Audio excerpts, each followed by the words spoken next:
BMW has recently been throwing the biggest Mike Tyson uppercuts the car industry has ever seen with the 2023 BMW M3. This thing is loaded with carbon fiber and any other race feature that anybody would ever need. I'm Kevin from Elite Fine Cars. Let's get right into it.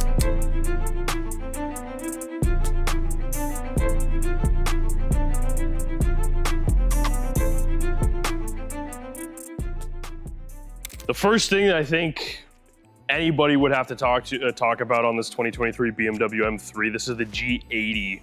This is the generation of the car. It's gotta be this front grille. There is so many split decisions and split opinions about this front grille. A lot of people are divided. Some people love the new look of this thing. Some people would rather go back to the old kind of like 2010, 2014 kidney grille styles. I guess the style of BMW that everybody's so like, what BMW is known for, you know?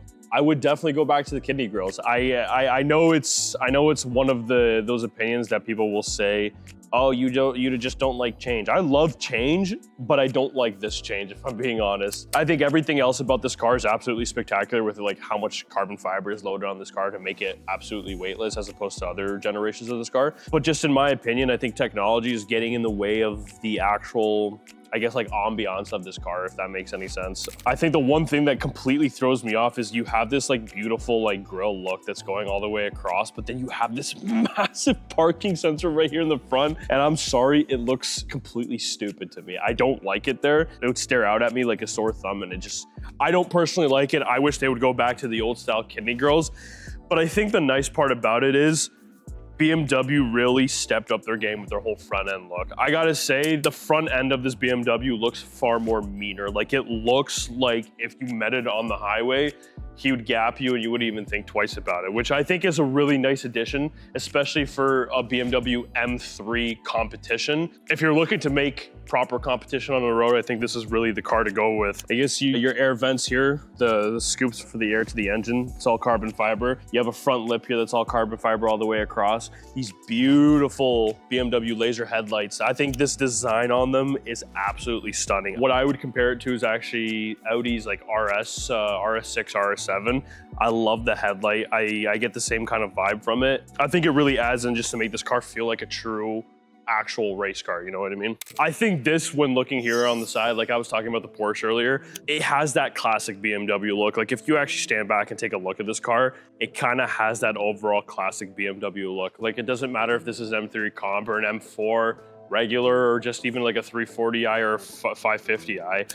I think BMW has that kind of classic BMW look on the side, which I don't think they've really teetered from since the beginning of BMW. Coming down here, you have the really sought after BMW competition rims. They're kind of like center dish, how they kind of just like slowly slope in and taper to the middle. I think that's a really cool look. You got your Pirelli tires on here, obviously built for racing. The one thing I think looking over here on the side that I think is a little bit strange, which I would probably option out a little bit differently, is your side view mirrors here are carbon fiber with this nice, beautiful carbon fiber wing. Your roof's carbon fiber, front air vents, front lip, it's all carbon fiber. But then you just have this gloss black side panel here. And I don't really understand it because it doesn't really match any of the colors on the car aside from the rims.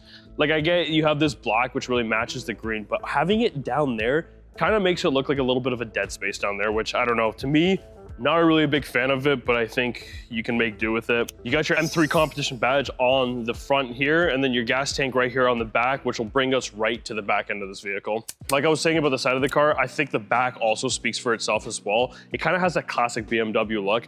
It's really hard to explain what I mean by the classic BMW look. I guess just with how the trunk's laid out. Like if you got rid of the bumper and the sides of this car and you told me it was a 340i, I'd probably believe you. You gotta have BMW's new updated logo. This is a little bit of an unpopular opinion, but I don't like the way it looks. I like the old one way better. I think it looked just overall cleaner and sleeker, and it made it look more like high value, more like luxury to me. But again, you have your M3 competition badging on the side. And now coming to the bottom here, we got a quad tip exhaust with a nice carbon fiber diffuser. And I think this looks good. This looks really good. Like from the back, if you debadge this thing and didn't have an M3 comp badge on this thing, I would still know that this is some sort of race car. And I know that this is putting down a lot of power, which this BMW M3 competition, because it's the X-Drive and it's not the rear-wheel drive, this one is packing about 503 horsepower, which with 503 horsepower, you are gonna be gapping any mom van or any Honda Civic on the road. So, all right, taking a look into this trunk, that is a lot of space. Way more space than I was expecting. I think you have enough space in here. All these car guys here, if you want to convince your wife to get you one, you can easily make the argument that this is more than enough space for a grocery run. I would even say more than a grocery run. There's enough space here to go on a little bit of a road trip. So if you want to go rallying with this car, pretend you're taking your girlfriend or your wife or your fiance on a nice little scenic route through like some beach or something. You got the room to be able to do that. So really satisfied with the trunk space on this car. I was actually expecting a little bit less, and to see that it has this much is really interesting because it kind of gives you a best of both worlds, where if you want to drive this thing just to go golfing with your buddies or go play hockey at a rink, or even just do a simple grocery run, you have the room and you have the seating in the car as well for that. So I think that's one of the nice things about the BMW's M3s as well, right? Knowing that there's this much space in the trunk, I'm really curious to see how what the interior of this car looks like. So let's go take a look at that now. Taking a look into the interior of this BMW M3, and I will say that is the most uncomfortable way I've ever gotten inside of a vehicle. These carbon bucket seats, compared to the Porsche, I will say, does it make me feel snug? I will say not really. Like in the Porsche, it came up a little bit further. So like, even if I wanted to twist and stuff, I still wasn't able to go anywhere.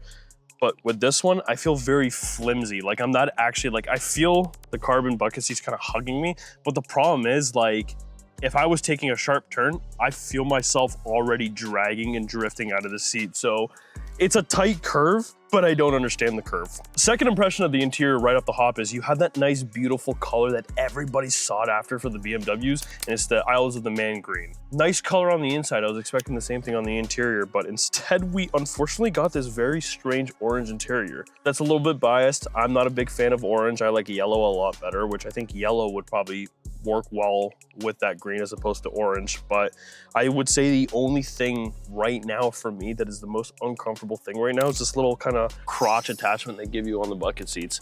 Not sure what this is for. I feel like it absolutely serves no purpose rather than digging like this top carbon fiber piece into my knee. If you got these seats swapped out, I would say totally this is like the best car ever. But right now, seating, it's not too bad. But if I was going on a long 3, 4, 5 hour rally, I'd have to take a lot of bathroom breaks, that's for sure. Taking a look at the infotainment system here in the steering wheel, I think this has all relatively stayed the same with BMW. Carbon fiber kind of cup cover. You got a USB charging right here, all your dials right here with your gear shifters, all your buttons to control your display here. But the one thing that I think stands out here to me the most is it's this wide display. I know everybody's going for more of a digitalized infotainment and speedometer cluster, but I will say I'm not sure if I'm a fan of it, if I'm being that honest. Steering wheel in general looks really nice. You have your paddle shifters right here. You could switch from manual as well. I will say it's very crowded over here. Having 3 rows of buttons when driving, if I'm doing anything in like sort of a race setting, if I'm rallying or anything, I think having a lot of these buttons here is very confusing. That's my personal opinion. Let me know what you guys think down in the comments below. I just think it's kind of odd how they bunched in a lot of things into the center of the steering wheel, but then when you look over here into the center of the infotainment system, you practically have nothing. It's pretty empty. Size of the infotainment system, obviously can't complain about that. I think you have a lot of screen to look at. So no matter where you're looking, even in your peripheral vision, I can still see the screens very clearly and I can read them very well. I think the size and the colors they use on this thing absolutely work for keeping you focused on the screen. Like I said, on the outside, there's a lot of carbon fiber on the inside as well. You have carbon fiber right under the infotainment system, carbon fiber on the seat, carbon fiber bucket seats, carbon fiber right in the front center console here. And then obviously right above us, our entire roof is carbon fiber as well. After sitting in here for a while, I will say it is getting a little comfortable because I'm not moving left to right at all. I'm just kind of sitting here comfortably. If this was a daily driving car, I would have a blast with this. Having a lot of space in the front is really important, but now it's time to see if your kids or your friends would love this car, because we're gonna go check out the back seat now and see if it's actually right for multiple passengers. All right, getting into the back seat now, I will say, hell of a lot easier getting into the back seat than the front seats because you don't have that weird lip of the carbon bucket seats. Call me a man-child if you would, but I think the first impression that I get over here is I would not be able to sit in the back of this car and take it seriously. And I'm gonna tell you why. There's like these little air vents that go to the front of this vehicle. I'm sorry, but I would be so tempted just to keep tickling the driver as they're driving. There's no way I would leave that alone. They're so funny. There's like little, like if you had kids in the back of this car, you are getting poked, tickled, pulled, and like everything under the umbrella. So maybe don't put the kids in the back seat here because like I said, like this is a very funny look in my opinion. I've never seen something like this. I kind of enjoy it. But first impression sitting in the back of this car, I will say that it is a overload of orange. Like an absolute overload of orange. Personally, what I would have done is everywhere you see black, I would make orange, and everywhere I see orange, I would have made black. I think this would be nice to have orange, but then this would be nice to have black, and vice versa in the front, right? I think this is a little bit too much of orange. And when you have the car open and looking at this orange with the green with the black look, and then also having blue calipers, I don't think that all gels well together. I don't know who picked the colors on this car, but maybe they need to get a little bit of test done in their eyes because although the car looks nice, I could easily get used to this, don't get me wrong. This is a very nice color scheme if you like orange, but it's just a very strange layout. Like with having these kind of openings on the seats here and just having a lot of vision, I feel like the car is very spacious and airy, which is something I gotta give the car. This back seat is very comfortable. I'm 6 foot and my seat's all the way to a full comfort for me in the front seat, and sitting in the back, I have tons of room in here. I feel like I'm sitting in an SUV right now because I have a lot of room. Obviously, I probably wouldn't throw 3 people back here. It doesn't seem like you have that much room.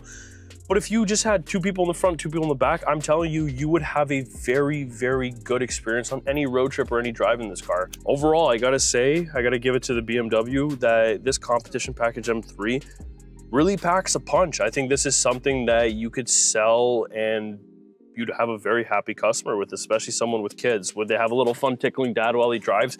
Most likely, but aside from that, it's a very comfortable car, very spacious car, and with the 503, 504 horsepower it delivers, it gives you the best of both worlds. Not only do you have a sports car at home, but you also have a family car too. So I think now let's take a look at the engine and see what's actually under this hood to be packing 503 to 504 horsepower. So let's take a look. Taking on a look at the hood of this car, this is the beast behind the sports car, right?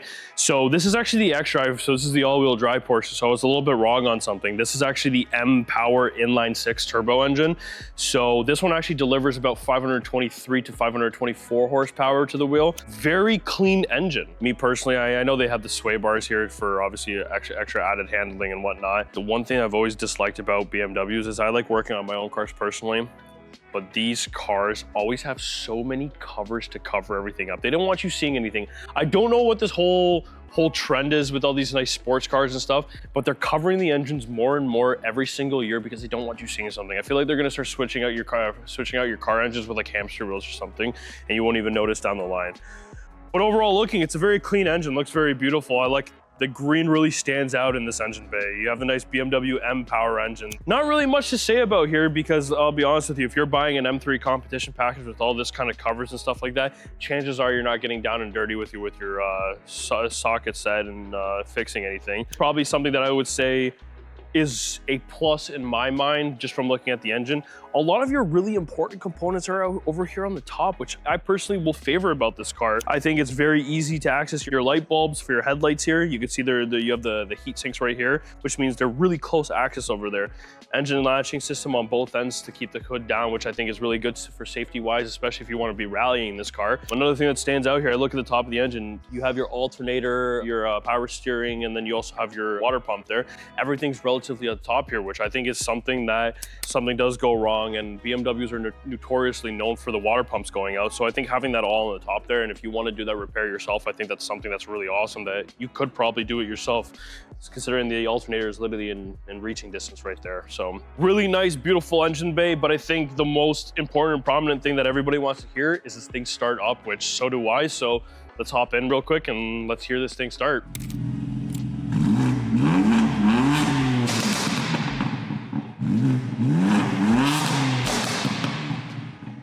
Wow. Wow, that was actually crazy. That sound of that exhaust alone would probably sell me on this car.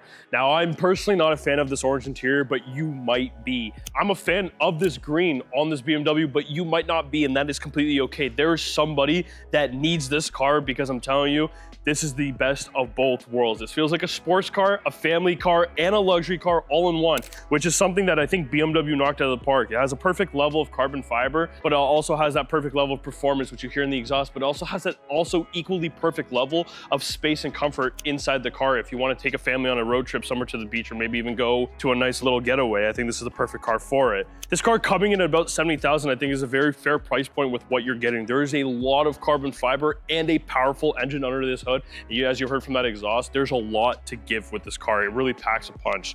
I'm Kevin from Elite Fine Cars. Thank you guys so much for watching. Don't forget to like, subscribe, and I'll see you guys in the next one.